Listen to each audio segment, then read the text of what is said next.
ದಿಲ್ವಾಲ ಸಿನಿಮಾದಿಂದ ನನಗೆ ಮೋಹನ್ ಸರ್ ಪರಿಚಯ ಆಗಿದ್ದು, ಅಲ್ಲಿಂದ ಇವತ್ತಿನವರೆಗೂ ಕಂಟಿನ್ಯೂ ಸಿನಿಮಾ ಮಾಡ್ಕೊಂಡ್ ಬಂದಿದ್ದೀನಿ. ಒಂದೇ ಒಂದು ದಿನನೂ ನಾನು ಅವ್ರ ಮೇಲೆ ಕೂಗಾಡಿಲ್ಲ, ಅವ್ರ ನನ್ನ ಮೇಲೆ ಕೂಗಾಡಿಲ್ಲ. ಅಧ್ಯಕ್ಷದಿಂದ ನನ್ಗೆ ಜಾಸ್ತಿ ಅವ್ರ ಮೇಲೆ ಲವ್ ಆಗಿದ್ದು. ರನ್ನ ಏನಕ್ಕೆ ಅಂತಂದ್ರೆ ಆಲ್ರೆಡಿ ಒಂದು ಟೀಮ್ ಅವ್ರು ಆಲ್ರೆಡಿ ಆಯಿತು, ನಾನು ಅದಕ್ಕೆ ಸೇರ್ಕೊಂಡೆ. ಹಾಗಾಗಿ ಅದೊಂದು ರನ್ನ ಆಯ್ತು. ಫಸ್ಟ್ ಆಕ್ಚುಲಿ ಸಂತೂನ ನಾನು ಪರಿಚಯ ಮಾಡಿಸಿದ್ದು ಮೈ ನೇಮ್ ಇಸ್ ಕಿರತಕ. ಅದು ದೊಡ್ಡ ಸ್ಕೇಲ್, 500 ಜನ ಡಾನ್ಸರ್ಸ್, ದೊಡ್ಡ ಗ್ರ್ಯಾಂಡ್ ಆಗಿ ಮಾಡಿದ್ವಿ. ಬಟ್ ಆ ಸಿನಿಮಾ ಆಗ್ಲಿಲ್ಲ. ಒಂದು ಸಾಂಗ್ ಅಂತ ಮಾಡೋದೇ ಬಂದಿದ್ದು. ಅದಾದ್ಮೇಲೆ ಕಟ್ ಮಾಡಿದ್ರೆ ಆ ಸಾಂಗ್ ಚೆನ್ನಾಗಿ ಮಾಡಿದಾಯ್ತು. ಡೈರೆಕ್ಟರ್ಗೆ ನನ್ಗೆ ಗೊತ್ತಾ ಸಂತು ಇಷ್ಟ ಆಗ್ಬಿಟ್ಟ ಸುಧಾ ಅಂತ ಅಂದ್ರು. ಇನ್ನೊಂದು ಸಾಂಗ್ ಕೊಟ್ಬಿಡೋಣ ಅಂತಂದ್ರು. ಹಿಂಗೆ ಕೊಟ್ಬಿಡೋಣ ಅಂತ ಅನ್ಬಿಟ್ಟು 4 ಸಾಂಗ್ ಮಾಡಿ ಸಿಂಗಲ್ ಕಾರ್ಡ್ ಆಗೋಯ್ತು. ದರ್ಶನ್ ಸರ್ ಹೇಳ್ತಿರ್ತಾರೆ, ಅಪ್ಪ ನನ್ನ ಸಿನಿಮಾದಲ್ಲಿ ಅಟ್ಲೀಸ್ಟ್ ಒಂದು ಇಬ್ರಿಗಾರ ಕಣೋ ಏನೋ ಇದು ಮಾಡ್ಸ್ಕೊಂಡ್ ಬಂದ್ಬಿಟ್ಟಿದ್ಯಾ ಅನ್ಸುತ್ತೆ, 4 ಸಾಂಗ್ನು ಮಾಡ್ಬಿಡಿಯಲ್ಲಪ್ಪ ನೀನು ಅನ್ನೋರು. ಟೆಕ್ನಿಷಿಯನ್ ನಾನು ತುಂಬಾ ಅಷ್ಟೊಂದು ಇದು ಮಾಡ್ತೀನಿ ಅಂತ.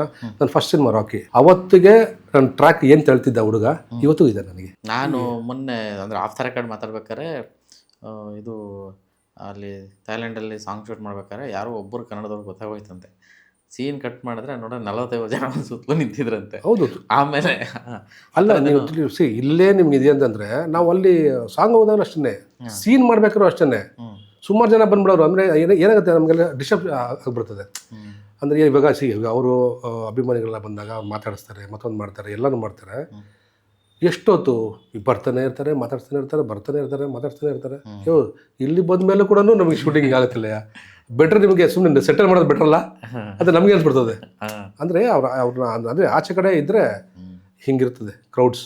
ಆ್ಯಂಡ್ ಮೋಹನ್ ಬಿಕೆರೆ ಅವರ ಕೆಲಸ ಮತ್ತು ಎಸ್ಪೆಷಲಿ ನಿಮ್ಮ ಕಾಂಬಿನೇಷನ್ ಸೆಟ್ಗಳಂತ ಬಂದಾಗ, ಅಂದರೆ ಕಟರನು ಅಷ್ಟೇ, ಅಂದರೆ ಆ ಅಥೆಂಟಿಕೇಶನ್ ಮತ್ತು ನಿಮ್ಮದೊಂದು ಇಮ್ಯಾಜಿನೇಷನ್ನು ಮತ್ತು ನೀವು ಆ ವಿಚಾರದಲ್ಲಿ ನೀವು ತುಂಬ ಸ್ಟ್ರಿಕ್ಟು ಸೂಕ್ಷ್ಮ ಅಂತ ನಾನು ಗಮನಿಸಿದ್ದೀನಿ. ಅಂದರೆ ಈಗ 90s ಅಥವಾ 80s ಮೋಡ್ ಅಂದರೆ ವೆರಿ ಪರ್ಟಿಕ್ಯುಲರ್, ಇಂಥದ್ದೇ ರಿಸರ್ಚ್ ಇರುತ್ತೆ. ಆ್ಯಂಡ್ ಈ ಥರದೊಂದು ಕಂಟೆಂಟ್ ಅಂತ ಬಂದಾಗ, ಕಥೆಯಿಂದ ಬಂದಾಗ ತುಂಬ ಸೂಕ್ಷ್ಮ ಇರ್ತೀರ. ಸೊ ಆ ಒಂದು ವಿಷಯಕ್ಕೆ ನಿಮ್ಮ ಒಂದು ಕಾಂಬಿನೇಷನ್ನೇ ತುಂಬ ಇಂಟ್ರೆಸ್ಟಿಂಗ್. ಆವಾಗಲೇ ಒಂದು ವಿಷಯ ಹೇಳಿದ್ರಿ, ಮಿನಿಯೇಚರ್ ಮಾಡಿಬಿಟ್ಟು ಟೆಸ್ಟ್ ಮಾಡಿ ಆಮೇಲೆ ನಾವು ಮಾಡಿದ್ವಿ ಅಂತ. ಹೌದು. ಸೊ ಆ ಒಂದು ನಿಮ್ಮ ಕಾಂಬಿನೇಷನ್ ಬಗ್ಗೆ ಮಾತ್ರ ಸರ್, ಮೋಹನ್ ಬಿಕೆರೆ ಅವ್ರ ಬಗ್ಗೆ ಮಾತಾಡ್ತಾ ಇರೋದು. ಆ್ಯಕ್ಚುಲಿ ಒಂದು ದಿಲ್ವಾಲ ಸಿನಿಮಾದಿಂದ ನನಗೆ ಮೋಹನ್ ಸರ್ ಪರಿಚಯ ಆಗಿದ್ದು, ಅಲ್ಲಿಂದ ಇವತ್ತಿನವರೆಗೂ ಅಟ್ ಪ್ರೆಸೆಂಟ್ವರೆಗೂ ಕಂಟಿನ್ಯೂ ಸಿನಿಮಾ ಮಾಡ್ಕೊಂಡು ಬಂದಿದ್ದೀನಿ. ಒಂದು ಸಿನಿಮಾ ಮಾತ್ರ, ರನ್ನ ಸಿನಿಮಾ ಮಾತ್ರ ಶಿವು ಮಾಡಿದ್ದು. ಅದು ಬಿಟ್ಟರೆ ಕಾಟೇರ ಬಂದು ಗುಣ ಮಾಡಿದ್ದು. ಓಕೆ, ಆಯ್ತು. ಇದು ಇನ್ನು ಬಿಟ್ಟರೆ ಆಲ್ಮೋಸ್ಟ್ ನನ್ನ ಎಲ್ಲ ಸಿನಿಮಾನು ಮೋಹನ್ ಬಿಕೆರೆನೇ. ನೆಕ್ಸ್ಟ್ ನಾನು ಜೋಡತೆ ಏನು ಮಾಡ್ತಾ ಇದ್ದೀನಿ ಅದು ಕೂಡ ಮೋಹನ್ ಸರೇ. ಏನಂತಂದರೆ ಒಂದು ಬಾಂಡಿಂಗು. ಆಮೇಲೆ ನಾವು ಏನು ಕೇಳ್ತೀವಿ ಅದನ್ನು ಅವ್ರು ಇಲ್ಲ ಅಂತ ಹೇಳಲ್ಲ. ಆಯ್ತು ಗುರುಗಳೇ, ಇದು ಮಾಡೋಣ, ಮಾಡ್ಕೊಡ್ತೀನಿ, ಒಂದು ಸ್ವಲ್ಪ ನಂಗೆ ಟೈಮ್ ಕೊಡಿ ಅಂತ ಅಂದ್ಬಿಟ್ಟು ಯಾವುದನ್ನು ಅವ್ರು ಯಾವತ್ತೂ ಅದನ್ನು ಮಾಡಲ್ಲ ಅಂತ ಹೇಳೇ ಇಲ್ಲ. ಅದಾದಮೇಲೆ ಸೆಟ್ ಅಂತ ಬಂದಾಗ ನಾನು ಪ್ರತಿದಿನ ನಾನು ಹೋಗೋದು, ನೋಡೋದು, ಅವರಿಗೆ ಇದನ್ನು ಮಾಡೋಣ, ಈ ಥರ ಮಾಡೋಣ, ಹಿಂಗೆ ಮಾಡೋಣ ಅಂತಂದು ನಮ್ಮೊಂದು ಬಾಂಡಿಂಗ್ ಚೆನ್ನಾಗಿದೆ. ನೀವು ಟಚ್ವುಡ್ ಯಾವುದು ಹಂಗೆ ಆಗೋದು ಬೇಡ. ಒಂದೇ ಒಂದು ದಿನನೂ ನಾನು ಅವ್ರ ಮೇಲೆ ಕೂಗಾಡಿಲ್ಲ, ಅವ್ರ ನನ್ನ ಮೇಲೆ ಕೂಗಾಡಿಲ್ಲ. ಒಂದು ದಿನನೂ ನಾನು ಹೇಳ್ತಿರೋದು. ನಾನು ಅದನ್ನೇ ಹೇಳ್ತಿರೋದು, ಅಷ್ಟು ವರ್ಷದಿಂದ, ಒಂದು 12-13 ವರ್ಷದಿಂದ ನಾವು ಜರ್ನಿ ಮಾಡ್ಕೊಂಡು ಬರ್ತಿದ್ದೇವಲ್ಲ. ಯಾವ ಥರ ನಿಮ್ಗೊಂದು ಮಾತು ಬರಲ್ವಾ? ಯಾವ ಥರ ಒಂದು ಚಿಕ್ಕದಾದ್ರೂ ಒಂದು ಮಾತು ಬರಲ್ವಾ? ಆದರೆ ಇವತ್ತು ಅದನ್ನೇ ಹೇಳ್ತಾರೆ, ಟಚ್ವುಡ್ ಯಾವುದು ಆ ಥರ ಆಗೋದು ಬೇಡ. ಬಟ್ ಇವತ್ತಿನವರೆಗೂ ಅಷ್ಟೇ ಅವ್ರು ಒಂದು ಮಾತು ಹೇಳಿಲ್ಲ, ನಾನು ಕೂಡ ಅವ್ರು ಮಾತು ಹೇಳಿಲ್ಲ. ಅದೇ ಬಾಂಡಿಂಗ್ ಇವತ್ತು, ಆ ಲವ್, ಆ ಬಾಂಡಿಂಗು. ಅದಕ್ಕೆ ನಾನು ಯಾವುದೋ ಪ್ರೊಡಕ್ಷನ್ ವರ್ಕ್ ಮಾಡ್ಬೇಕಾದ್ರೂ ಕಂಫರ್ಟಬಲ್ ಜಾಸ್ತಿ ನನಗೆ ಅವರು. ಆಮೇಲೆ ನನಗೆ ಅಂತಲೇ ಅವರು ಬೇರೆ ಸಿನಿಮಾದಲ್ಲಿ ಅವ್ರು ಏನು ಕೆಲಸ ಮಾಡ್ತಾರೋ, ಬಟ್ ನನಗೆ ಹೆಚ್ಚಿಗೆ ಟೈಮ್ ಕೊಡ್ತಾರೆ. ಆಮೇಲೆ ಹೆಚ್ಚಿಗೆ ಕರೆಕ್ಟಾಗಿ ನನ್ನ ಜೊತೆ ಕೆಲಸ ಮಾಡ್ತಿರಲ್ಲ. ಸೊ ಅದಕ್ಕೆ ನಾನು ಯಾವಾಗಲೂ ಮೋಹನ್ ಸರ್ಗೆ ಏನು ಗುರುಗಳೇ, ಅವ್ರು ನೆಕ್ಸ್ಟ್ ಪಿಕ್ಚರ್ ನೋಡೋಕ್ರೆ ಏನು ಗುರುಗಳೇ ನಾವು ಇದೀವಾ ಇಲ್ವಾ ಅನ್ನೋದು ಫಸ್ಟ್ ಒಂದು ಫೋನ್ ಬರ್ತದೆ. ಇದಿ ಅವ್ರು ಇನ್ನೂ ಹೇಳಬೇಕು, ಮಾತಾಡಬೇಕು ಅಂತ. ಸೊ ಹಿಂಗೆ ನಮ್ಮದೊಂದು ಬಾಂಡಿಂಗು. ಇವಾಗ ನೀವೇ ನಾನು ಅವಾಗಲೇ ಹೇಳಿದಲ್ಲ, ಒಂದು ಎಕ್ಸ್ಪೆರಿಮೆಂಟ್ ಮಾಡಬೇಕು ಅಂದ್ರೂ ಅದು ಕುತ್ಕೋತಾರೆ ಅವರು. ಅದೆಲ್ಲ ಕಷ್ಟದ ಕೆಲಸ. ಅದು ತುಂಬ ಈಸಿ ಆಗಿರೋಂಥದ್ದು ಅದಲ್ಲ. ಇವಾಗ ಅವ್ರಿಗೂ ಎಕ್ಸ್ಪೆರಿಮೆಂಟ್ ಅದು. ಅವ್ರೇನು ಯಾವುದೋ ಬೇರೆ ಸೆಟ್ ಹಾಕ್ಬಿಟ್ಟು ನಾನು ಇದು ಮಾಡಿಬಿಟ್ಟಿದ್ದೀನಿ ಅಂತ ಹೇಳಕ್ಕೂ ಆಗಲ್ಲ. ಅವ್ರಿಗೆ ಎಕ್ಸ್ಪೆರಿಮೆಂಟ್ ಇದು ಆಗುತ್ತಾ ಇಲ್ವಾ ಅನ್ನೋದು ಗೊತ್ತಿಲ್ಲ, ಬಟ್ ಮಾಡೋಣ ಅದೇನಾದ್ರೂ ಆಗಲಿ ಅನ್ನೋದು ಇದೆಯಲ್ಲ. ಸೊ ಅದರಿಂದ ನಾನು ಎಷ್ಟೋ ಸುಮಾರು ನಾವು ಇವಾಗ ರ್ಯಾಂಬೋ 2 ಮಾಡಿದ್ವಿ. ರ್ಯಾಂಬೋ 2 ಮಾಡ್ಬೇಕಾದ್ರೆ ಕೂಡ ನಾವು ಒನ್ ಆಫ್ ದ ಪ್ರೊಡ್ಯೂಸರು, ನಾವು 5 ಜನ ಕೂಡ one of the producer. So ಅದರಲ್ಲೂ ಕೂಡ ಅಷ್ಟೇ ನಾನು ಕ್ಯಾಮ್ರಾಮನ್ನು, ಅವರು ಆರ್ಟ್ ಡೈರೆಕ್ಟ್ರು, ತರುಣ್ ಒಂದು ಕ್ಯಾರೆಕ್ಟ್ರು, ಅಂದರೆ ಎಲ್ಲರೂ ಸೇರಿಕೊಂಡು ನಾವು ಅದು ಮಾಡಿದ್ವಿ. ಸೊ ಅಲ್ಲೂ ಕೂಡ ಅಷ್ಟೇ ನಾವು ಏನು ತೋರಿಸ್ಬೇಕು, ಏನು ಮಾಡಬೇಕು, ನಿಮ್ಗೆ ಅದು ಗೊತ್ತದೆ. 2 ಸಾಂಗ್ ಎಂತ ಇಟ್ಟಾಯಿತು ಅಂತ ಅಂದ್ಬಿಟ್ಟು. ಸೊ ಅದನ್ನ ಇಟ್ಕೊಂಡು ನಾವೇನು ಮಾಡಬೇಕು. ಇವಾಗ ನಾವೇ ಪ್ರೊಡ್ಯೂಸ್ ಮಾಡ್ತಾ ಇರೋದ್ರಿಂದ ನಾವು ಎಲ್ಲಿ ಕಮ್ಮಿ ಮಾಡ್ಬೋದಲ್ಲ. ಬಟ್ ಸಿನಿಮಾ ಅಂತ ಬಂದಾಗ ಅದು ಹಂಗೆ ಕಾಣಬೇಕು. ನಾವು ಬೇರೆ ಕಡೆ ಹೋದ್ರೂ ನಾವು ಹಂಗೆ ಮಾಡಬೇಕು. ನಮ್ಮ ಸಿನಿಮಾ ಅಂತ ಬಂದಾಗ ಕೂಡ ನಾವು ಹಂಗೆ ಕೆಲಸ ಮಾಡಬೇಕು ಅಂತ ಅದನ್ನು ಮಾಡಿ ತೋರಿಸಿದ್ವಿ. ಹಾಗೆ ಇವಾಗ ಅಧ್ಯಕ್ಷ ಒಳಗೂ ಅಷ್ಟೇ ಅವ್ರ ಸಪೋರ್ಟಿಗೆ ನಮ್ಗೆ ಜಾಸ್ತಿ ಅವಾಗ. ಸೊ ಅದು ನನಗೆ ಅಧ್ಯಕ್ಷದಿಂದ ನನಗೆ ಜಾಸ್ತಿ ಅವ್ರ ಮೇಲೆ ಲವ್ ಆಗಿದ್ದು.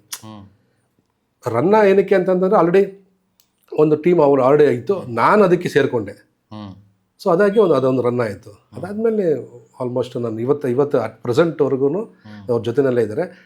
ಈ ಥರ ಸಿಗೋದು ರೇರ್ ಅಂತ ನನ್ನ ಒಂದು ಇದು ಅಷ್ಟೇ. ಅಂದರೆ ಈ ಥರ ಟೆಕ್ನಿಷಿಯನ್ಸು ನಮಗೆ ಸಿಗೋದೇ ರೇರ್. ಒಂದೆರಡು ಸಿನಿಮಾ ಕೆಲಸ ಮಾಡ್ಬೋದು, ಅದಾದಮೇಲೆ ಏನೋ ಕಾರಣಗಳಿಂದ ಏನೋ ಇದರಿಂದ ಬೇರೆ ಆಗ್ಬೋದು, ಮತ್ತೊಂದಾಗ್ಬೋದು. ಬಟ್ ಗಾಡ್ ಗ್ರೇಸು ಇಲ್ಲಿಂದವರೆಗೂ ನಾವಿಬ್ರು ಚೆನ್ನಾಗಿಲ್ಲ. ಅಂದರೆ ನಮ್ಮ ಇಂಡಸ್ಟ್ರಿ ಬ್ಯೂಟಿ ಎಷ್ಟು ಚೆನ್ನಾಗಿದೆ ಅಂದರೆ ಖುಷಿ ಆಗುತ್ತೆ ಇವೆಲ್ಲ ನೋಡೋದಕ್ಕೆ. ಅಂದರೆ ನಿಮ್ಮ ಕಾಂಬಿನೇಷನ್ ಈಗ ನಾವು ಅಷ್ಟು ವರ್ಷದಿಂದ ನೋಡ್ಕೊಂಡು ಬರ್ತಾ ಇದೀವಲ್ಲ, ನೀವೆಲ್ಲ ಒಂದು ಇವನ್ ಸಂತು ಅಷ್ಟೇ. ಹೌದು, ಸಂತು ಆ್ಯಕ್ಚುಲಿ ನಾನು ಅಸ್ಟೆಂಟ್ ಆಗಿದ್ದಾಗಲೇ ಕೂಡ ನಾನು ಮುರಳಿ ಮಾಸ್ಟ್ರಿಗೆ ಯಾವ ರೇಕ್ಸ್ ಇದೆ, ಮಾಸ್ಟ್ರೇ ನಾನು ಯಾವ ಥರ ಒಂದು ದಿವಸ ಸಂತುನ ನಾನು ಮಾಸ್ಟರ್ ಮಾಡ್ತೀನಿ ಅಂತ. ಸುಮ್ಮನೆ ಇರಿ, ಫಸ್ಟು ಕೆಲಸ ಮಾಡಲಿ, ಅದನ್ನು ಮಾಸ್ಟರ್ ಇದು ಇವಾಗಲೇ ಮಾಸ್ಟರ್ ಅಂದ್ಬಿಟ್ರೆ ಅವ್ನ ತಲೆ ಅದೇ ಹೋಗ್ಬಿಡ್ತದೆ, ಸುಮ್ಮನೆ ನೀವು ಅಂತಿದ್ರು. ಇದು ಫಸ್ಟ್ ಆ್ಯಕ್ಚುಲಿ ಸಂತುನ ನಾನು ಪರಿಚಯ ಮಾಡಿಸಿದ್ದು ಮೈ ನೇಮ್ ಇಸ್ ಕಿರತಕ. ಅದು ದೊಡ್ಡ ಸ್ಕೇಲು. ಅದು ಹೆಂಗಿತ್ತು ಅಂತ ನಿಮಗೆ 500 ಜನ ಡಾನ್ಸರ್ಸು, ಆಮೇಲೆ ಏನು ಆ ಪ್ರಾಪರ್ಟೀಸು, ಆ ಒಂದು ವೆರಿ ದೊಡ್ಡ ಗ್ರ್ಯಾಂಡರ್ ಆಗಿ ಮಾಡಿದ್ವಿ. ಬಟ್ ಆ ಸಿನಿಮಾ ಆಗಲಿಲ್ಲ. ಎಕ್ಸ್ಟ್ರಾಡಿನರಿ ಸಾಂಗ್ ಅದು. ಹೌದು, ಆ ಸಿನಿಮಾ ಆಗಲಿಲ್ಲ. ಅದಾದಮೇಲೆ ನೆಕ್ಸ್ಟ್ ಏನು ಅಂತಂದಾಗ ಆವಾಗ ನಾನು ಜೈ ಶ್ರೀರಾಮು ಇದೇ ಸೇಮು 500 ಜನ ಡಾನ್ಸರ್ಸು, ಇದನ್ನು ನೀನೇ ಮಾಡು ಅಂತ ಅಂದ್ಬಿಟ್ಟು ನಮ್ಮ ತರುಣ್ಗೆ ಹೇಳಿ, ಪ್ರೊಡ್ಯೂಸರ್ಗೆ ಹೇಳಿ ಅದನ್ನು ಮಾಡಿಸಿದ್ದು. ಸೊ ಅಲ್ಲಿಂದ ಸಂತುದು ನಮ್ದು ಸ್ವಲ್ಪ ಹಂಗೆ ನಮ್ಮ ಸಂತು ಭೂಷಣ್ ನಾನು ಇಬ್ಬರನ್ನ ಜಾಸ್ತಿ ರೆಫರ್ ಮಾಡ್ತೀನಿ ಯಾವಾಗ ಅಂದರೆ ಕಂಫರ್ಟಬಲ್ ಇಬ್ಬರು. ಬಟ್ ಈ ಡೆವಲ್ ಹೆಂಗಾಗೋಯ್ತು ಅಂತಂದ್ರೆ ನಿಮಗೆ ಒಂದು ಸಾಂಗ್ ಮಾಡೋಣ ಅಂತ ಸಿಂಗಲ್ ಕಾರ್ಡ್ ಅಲ್ಲ ಒಂದು ಸಾಂಗ್ ಅಂತ ಮಾಡೋದೇ ಬಂದಿದ್ದು. ಅದಾದಮೇಲೆ ಕಟ್ ಮಾಡಿದ್ರೆ ಆ ಸಾಂಗ್ ಚೆನ್ನಾಗಿ ಮಾಡಿದಾಯ್ತು. ಡೈರೆಕ್ಟ್ರಿಗೆ ನನಗೆ ಗೊತ್ತಾ ಸಂತು ಇಷ್ಟ ಆಗ್ಬಿಟ್ಟ ಸುಧಾ ಅಂತ ಅಂದರು. ಇನ್ನೊಂದು ಸಾಂಗ್ ಕೊಟ್ಬಿಡೋಣ ಅಂತಂದರು. ಹ್ಞೂ ಸರ್ ಅಂತಂದ್ವಿ. ಇನ್ನೊಂದು ಸಾಂಗ್ ಕೊಟ್ವಿ, ಅದು ಚೆನ್ನಾಗಿ ಮಾಡ್ದೆ, ಚೆನ್ನಾಗಿತ್ತಲ್ಲ, ಇನ್ನೂ ಒಂದಿದೆ ಅಲ್ವಾ ಅದನ್ನು ಕೊಟ್ಬಿಡೋಣ, ಹಿಂಗೆ ಕೊಟ್ಬಿಡೋಣ ಅಂತ ಅಂದ್ಬಿಟ್ಟು 4 ಸಾಂಗು ಮಾಡಿ ಸಿಂಗಲ್ ಕಾರ್ಡ್ ಆಗೋಯ್ತು. ಅದಕ್ಕೆ ದರ್ಶನ್ ಸರ್ ಹೇಳ್ತಿರ್ತಾರೆ, ಅಪ್ಪ ನನ್ನ ಸಿನಿಮಾದಲ್ಲಿ ಅಟ್ಲೀಸ್ಟ್ ಒಂದು ಇಬ್ಬರಿಗಾರ ಕಣೋ, ಅಟ್ಲೀಸ್ಟ್ ಇವಾಗ 4 ಸಾಂಗ್ ಇದೆ ಅಂತಂದರೆ ಇವ್ನಿಗೊಂದು 2 ಸಾಂಗ್ ಅವ್ನಿಗೊಂದು 2 ಸಾಂಗ್ ಕೊಡಬೇಕು ಅಂತ ಇದ್ದ. ನೀನು ಯಾವುದೋ ಒಂದು ಇದಾಗೇನೋ ಇದು ಮಾಡ್ಸ್ಕೊಂಡು ಬಂದ್ಬಿಟ್ಟಿದ್ಯಾ ಅನ್ಸುತ್ತೆ, 4 ಸಾಂಗ್ನು ಮಾಡಿಬಿಟ್ಟಿಯಲ್ಲಪ್ಪ ನೀನು ಅನ್ನೋರು ಹಂಗೆ. ಸೊ ಸಂತು ಜೊತೆನೂ ನನಗೊಂದು ಒಳ್ಳೆ ಬಂದ ಈಸ್ ಮೈ ಬ್ರದರ್ ಥರ ಅವರು. ನನಗೆ ಆಲ್ಮೋಸ್ಟ್ ನನ್ನ ಒಳಗಡೆ ಯಾರ್ಯಾರು ಕೆಲಸ ಮಾಡ್ತಾರೆ ಅವ್ರನ್ನ ನಾನು ರಿಪೀಟ್ ಜಾಸ್ತಿ ಇಲ್ಲ. ನಿಮ್ಮ ಜೊತೆಗೆ ಬೇಗ ಇದಾಗ್ಬಿಡ್ತಾರೆ. ಅಂದರೆ ಈಗ ಮೇ ಬಿ ಈಗ ಹರೀಶ್ ಕೊಮ್ಮೆ ಫಸ್ಟ್ ಟೈಮ್ ಅನ್ಸುತ್ತೆ ಎಡಿಟ್ ಮಾಡ್ತಿರೋದು. ಹೌದು, ಇದು first time. And Ajaneesh Loknath ಅವರದ್ದು ಮ್ಯೂಸಿಕ್ಕನ್ನು ಸಿನಿಮಾಗೆ ಆ್ಯಂಡ್ ಅಂದರೆ ಈ ಥಾಟ್ ಪ್ರೊಸೆಸ್ ಇದೆ. ಈಗ ಸುಧಾಕರ್ ಸರ್ ಅಂದರೆ ಓಕೆ ಲೆಜೆಂಡರಿ ಕ್ಯಾಮ್ರಾಮನ್, ಇಷ್ಟು ಸಿನಿಮಾಗಳು ಮಾಡಿದ್ದಾರೆ ಅನ್ನೋದು ಒಂದು ಅವ್ರಿಗೂ ಭಯ ಇರುತ್ತೆ. So when it comes to editing, ಆ ಟೇಬಲಲ್ಲಿ ಕೂತಾಗ ನೀವು ನೋಡಿದಾಗ ಆ ಹುಡುಗನ ಕೆಲಸ ಅದು ಹೆಂಗೆ ಅನಿಸ್ತು ಸರ್? ಅಂದರೆ ಇಲ್ಲ ಅದರಲ್ಲಿ ನಾನು ಔಟ್ಪುಟ್ ಹೇಳ್ತೀನಿ, ಈ ಥರ ಅಂತ ಪರ್ಸ್ನಲ್ ಕೂಡ ನಾನು ಅವ್ರಿಗೆ ಅದನ್ನು ಹೇಳ್ತೀನಿ. ಇವಾಗ ನೀವು ಅದನ್ನೇ ಹೇಳಿದ್ರಲ್ಲ, ನಾನು ಏನಕ್ಕೆ ಟೆಕ್ನಿಷಿಯನ್ ನಾನು ತುಂಬ ಅಷ್ಟೊಂದು ಇದು ಮಾಡ್ತೀನಿ ಅಂತ. ನಾನು ಫಸ್ಟ್ ಸಿನಿಮಾ ರಾಕಿ ಅವತ್ತಿಗೆ ನನ್ನ ಟ್ರ್ಯಾಕ್ ಏನು ತಳ್ತಿದ್ದ ಹುಡುಗ ಇವತ್ತು ಇದೆ ನನಗೆ. ನಾನು ಯಾರು ಬಿಡಲ್ಲ ಅಷ್ಟು. ಅಂದರೆ ನಾನು ಲೊಕೇಶನ್ಗೆ ಹೋದಾಗ ನನ್ನ ಆ್ಯರಗಂಟು ಬೇರೆ ಥರ ಇರ್ತದೆ, ಅಂದರೆ ಸೆಟ್ಟಲ್ಲಿ ಮಾತ್ರ. ಅದಾದಮೇಲೆ ನಾನು ಪರ್ಸನಲ್ ನಾನು ಯಾರಿಗೂ ತೊಗೊಂಡೋಗಲ್ಲ. ಅದನ್ನು ಅಕಸ್ಮಾತ್ ನಾನೇನೋ ಅವ್ನಿಗೊಂದು ಮಾತು ಬೈದ್ಬಿಡೆ ಅನ್ನೋ ಕೂಡ ಪ್ಯಾಕಪ್ ಆದಮೇಲೆ ಹೆಗ್ಲ ಮೇಲೆ ಕೈ ಹಾಕ್ಕೊಂಡು ಇರೋ ವಿಚಾರ ಹೇಳ್ಬಿಡ್ತೀನಿ. ನೋಡಿ ನಾನು ಮಾಡಿದೆ ಅಲ್ವ ತಪ್ಪು, ಹಂಗೆ ಮಾಡ್ಬೋದಾ ನೀನು, ಆ ಥರ ಮಾಡಬಾರ್ದಲ್ವಾ ಅಂತ ಅಂದ್ಬಿಟ್ಟು ಇದು ಮಾಡ್ಬಿಡ್ತಾ. ಸೊ ಅವತ್ತು ಕೂಡ ಅಷ್ಟೇ ನಾನು ಅವನಿಗೆ ಕಪಾಳ ಕೊಡ್ತಿದ್ದೆ.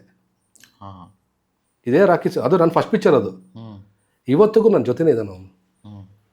ಅದೇ ಸೇಮು ಟ್ರ್ಯಾಕು ಕ್ರೈನು ತಳ್ಕೊಂಡು ಇವತ್ತಿಗೆ ನಾನು ಏನೇ ಮೂಮೆಂಟ್ಸ್ ಮಾಡ್ತೀನಿ, ಮತ್ತೊಂದೇನು ಮಾಡ್ತೀನಿ, ಅವ್ನು ನಾನು ಕರೆಂಟ್ ಆಗ್ಬಿಟ್ಟಿದ್ದೀನಿ. ಇವಾಗ ಒಂದು ಶಾರ್ಟ್ ನಾನು ಇದನ್ನು ಹೇಳ್ಬಿಟ್ರೆ ಅಂದರೆ ಟೈಮಿಂಗು ಸ್ಲೋ, ಮೀಡಿಯಮ್, ಸ್ಪೀಡ್ ಇಷ್ಟಕ್ಕೆ ನಾನು ಸ್ಪೀಡ್ ಅವ್ನು ಸುಮ್ಮನೆ ಕೇಳಿದ್ನು, ಬಾಸ್ 3ರಲ್ಲಿ ಯಾವ್ದು ಬಾಸ್ ಅಂತಂದೆ. ಮೀಡಿಯಮ್ ಅಂದರೆ ನಾನು ಏನು ಟ್ರ್ಯಾಕ್ ಮೂಮೆಂಟ್ ಹೇಳಿರ್ತೀನಿ ಅದನ್ನೇ ಕರೆಕ್ಟಾಗಿ ಮಾಡ್ತಾನೆ. ಸ್ಪೀಡ್ ಅಂದರೆ ಸ್ಪೀಡ್, ಅದೇ ಸ್ಲೋ ಅಂತಂದರೆ ಎಡೆ ಕೇಳೋದು, ಬಾಸ್ ಡೆಡ್ ಸ್ಲೋನಾ ಇಷ್ಟೇ ಅವ್ರು ಕೇಳೋದು. ಯಾಕಂದರೆ ಅಷ್ಟು ಅವಾಗಿಂದ ನನ್ನ ಹತ್ರ ಅವನು ಕನೆಕ್ಟ್ ಆಗಿಬಿಟ್ಟು ಇವತ್ತಿಗೂ ನನ್ನ ಜೊತೆ ಜರ್ನಿ ಮಾಡ್ತೇನೆ. ಕ್ರೈನ್ ಮಹೇಶ್ ಅಂತ ಹುಡುಗನ ಹೆಸರು.